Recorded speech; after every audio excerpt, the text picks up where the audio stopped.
हरे कृष्णा। कभी कभी भक्तों का प्रेम इतना गहरा होता है कि भगवान खुद मंदिर छोड़कर भक्तों के बीच आ जाते हैं। और जब भगवान जगन्नाथ अपने भाई बलभद्र और बहन सुभद्रा जी के साथ रथ पर सवार होते हैं तो ये कोई साधारण दिन नहीं होता।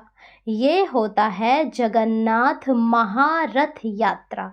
एक ऐसी यात्रा जो केवल सड़क पर नहीं चलती बल्कि हमारे हृदय से निकलकर भगवान के चरणों तक पहुंचती है। अब जानते हैं कि रथ यात्रा कब और क्यों मनाई जाती है। जगन्नाथ रथ यात्रा हर साल आषाढ़ मास के शुक्ल पक्ष की द्वितीय तिथि को मनाई जाती है और साल 2025 में ये यात्रा 27 जून शुक्रवार के दिन मनाई जाएगी।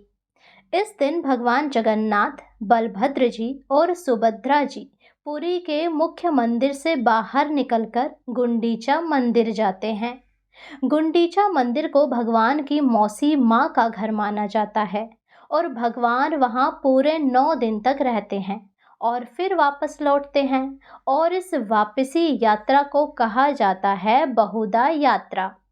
भगवान जगन्नाथ का रथ कहलाता है नंदी घोष, बलभद्र जी का रथ है ताल ध्वज और सुभद्रा जी का रथ है दर्पदलन।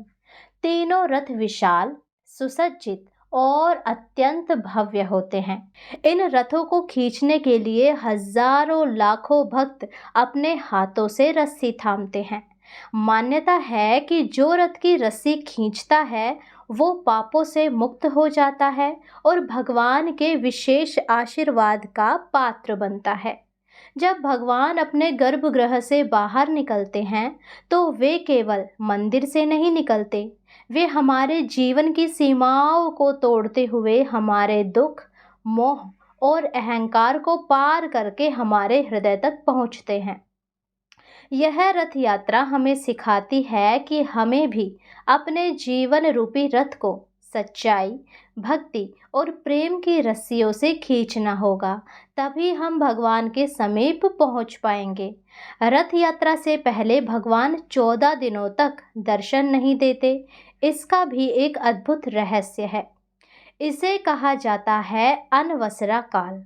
स्नान पूर्णिमा के दिन भगवान को 108 कलशों से स्नान कराया जाता है और इसके बाद वे मानव रूप में बीमार हो जाते हैं और फिर 14 दिन बाद जब वे स्वस्थ होते हैं तब होता है रथ यात्रा का शुभ आरंभ।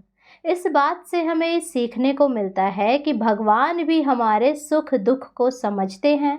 वो भी भावुक है, सजीव है और हमारे जैसे ही हैं। जगन्नाथ रथ यात्रा केवल एक पर्व नहीं, यह एक अनुभव है जिसमें हम अपने अंतर्मन से भगवान तक पहुंचते हैं।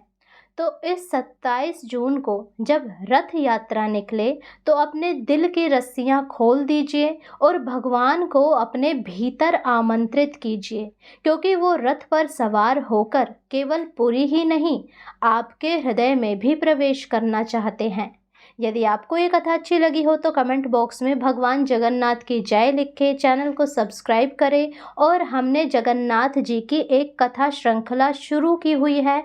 यदि आपने पहले के अध्याय नहीं सुने हैं तो वो भी चैनल पर जाकर अवश्य सुने, क्योंकि ये एक छोटा सा मार्ग है भक्ति का।